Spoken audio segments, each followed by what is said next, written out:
നമസ്കാരം, welcome to doctor Sajeer and Adil health and fun. ഇന്നത്തെ video എങ്ങനെയാണ് ഒരു ടൈഗർ പ്രോൺ തവ ഫ്രൈ ഉണ്ടാക്കുക എന്നുള്ളതാണ്. അപ്പം നോമ്പൊക്കെ കഴിഞ്ഞു, ഇനി നമുക്ക് പുതിയൊരു വിഭവം ഇന്ന് ഉണ്ടാക്കാം. അപ്പോൾ ഇന്ന് കുറച്ചൊരു ടൈഗർ പ്രോൺ കിട്ടിയിട്ടുണ്ടായിരുന്നു, അപ്പോൾ അതുകൊണ്ടൊരു ടൈഗർ പ്രോൺ ഫ്രൈ ഉണ്ടാക്കി. അപ്പോൾ എങ്ങനെയാണ് ഏറ്റവും എളുപ്പത്തിൽ ടൈഗർ പ്രോൺ ഫ്രൈ ഉണ്ടാക്കാൻ നമുക്ക് നോക്കാം. 1 കിലോ ടൈഗർ പ്രോൺസ് ആണ് ഇതിനു വേണ്ടി എടുത്തിട്ടുള്ളത്. ആദ്യമായിട്ട് നമ്മൾ 2 ടീസ്പൂൺ ബട്ടർ എടുത്തു. അതിലേക്ക് 2 ടീസ്പൂണ് കാശ്മീരി മുളക് ചേർത്തു. കാശ്മീരി മുളക് ഇട്ടതിന് ശേഷം 1 ടീസ്പൂൺ മല്ലിപ്പൊടി, 1 ടീസ്പൂണ് കുരുമുളക് പൊടി, 1/2 ടീസ്പൂൺ മഞ്ഞൾപ്പൊടി ചേർക്കുക. അതിലേക്ക് നമ്മൾ കസൂരി മേഥിയുടെ ഡ്രൈ ഇല അതിലേക്ക് ഇടുക. ഇതെല്ലാം ചേർത്തതിന് ശേഷം നന്നായിട്ട് മിക്സ് ചെയ്യുക. ഒരു സ്പൂൺ കൊണ്ട് നന്നായിട്ട് മിക്സ് ചെയ്യുക. അടുത്തതായി പാകത്തിന് ഇഞ്ചി വെളുത്തുള്ളി പേസ്റ്റ് ഉണ്ടാക്കി അതിലേക്ക് ചേർക്കുക.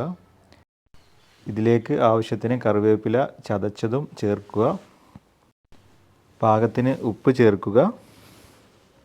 അവസാനമായിട്ട് ആവശ്യത്തിന് വെളിച്ചെണ്ണയും ചേർക്കുക. മസാലയ്ക്ക് അല്പം കൂടി ടേസ്റ്റ് കിട്ടുന്നതിന് വേണ്ടി ഒരു നാരങ്ങ പിഴിഞ്ഞെടുക്കുക. അതിൻ്റെ ചാറ് അതിലേക്ക് ചേർക്കുക.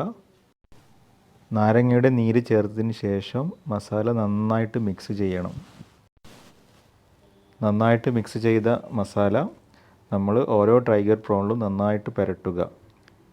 ടൈഗർ പ്രോണിൻ്റെ അകത്തും പുറത്തും എല്ലാം നന്നായിട്ട് മസാല പുരട്ടിയിട്ട് നമ്മൾ ഒരു പാത്രത്തിലേക്ക് മാറ്റി വെക്കുക. അങ്ങനെ ഏകദേശം 1 കിലോ ടൈഗർ പ്രോണാണ് ഞങ്ങൾ എടുത്തിട്ടുള്ളത്. അപ്പോൾ അത് നന്നായിട്ട് മസാല പുരട്ടി ഒരു പാത്രത്തിലേക്ക് മാറ്റി വെക്കുക. ഉൾവശമൊക്കെ പ്രത്യേകം മസാല പുരട്ടാൻ ശ്രദ്ധിക്കണം. ഇനി അടുത്തതായി ഒരു ചൂടുള്ള കരിക്കട്ട ഒരു സ്റ്റീലിൻ്റെ ബൗളിൽ വെച്ചിട്ട് അതിലേക്ക് നമ്മൾ അല്പം വെളിച്ചെണ്ണ ഒഴിക്കുക. അപ്പോൾ നല്ലൊരു പുകയുണ്ടാവും. അത് നമ്മളൊരു സ്റ്റീൽ അടപ്പ് കൊണ്ട് മൂടി വെക്കുക. അരമണിക്കൂർ കഴിഞ്ഞതിന് ശേഷം ഓരോ ടൈഗർ പ്രോണും ഒരു ഈർക്കിളിയിൽ കോർത്തെടുത്ത് നന്നായിട്ട് ഫ്രൈ ചെയ്യുക. ഇപ്പോൾ നല്ല അടിപൊളി തവ ഫ്രൈ റെഡി ആയിട്ടുണ്ട്. ഇനി നമുക്കത് ടേസ്റ്റ് ചെയ്ത് നോക്കാം. അപ്പോൾ എങ്ങനെയാണ് ടൈഗർ പ്രോൺ ഫ്രൈ എത്ര എളുപ്പത്തിൽ ഉണ്ടാക്കുക എന്ന് എല്ലാവർക്കും മനസ്സിലായി. ഇനി എല്ലാവരും ഇത് പരീക്ഷിച്ച് നോക്കുക. അപ്പോൾ നല്ല ടേസ്റ്റാണ്. അപ്പോൾ ടൈഗർ പ്രോൺ കിട്ടുകയാണെങ്കിൽ ഇതുപോലെ തന്നെ ഉണ്ടാക്കി നോക്കുക. നല്ല അടിപൊളി ടേസ്റ്റ് ഉണ്ടാവും. അപ്പോൾ എല്ലാവരും ഇത് ട്രൈ ചെയ്യുക. എല്ലാവർക്കും ഈ വീഡിയോ ഇഷ്ടപ്പെട്ടെന്ന് വിചാരിക്കുന്നു. ഈ വീഡിയോ എല്ലാവരും ഷെയർ ചെയ്യുക, സബ്സ്ക്രൈബ് ചെയ്യുക. തുടർന്ന് ഇതുപോലെയുള്ള കുക്കിംഗ് വീഡിയോസും ട്രാവൽ വീഡിയോസും എല്ലാം ഈ ചാനലിലൂടെ വരുന്നതാണ്. അപ്പോൾ എല്ലാവരും ഈ ചാനൽ ഫോളോ ചെയ്യുക. നന്ദി, നമസ്കാരം.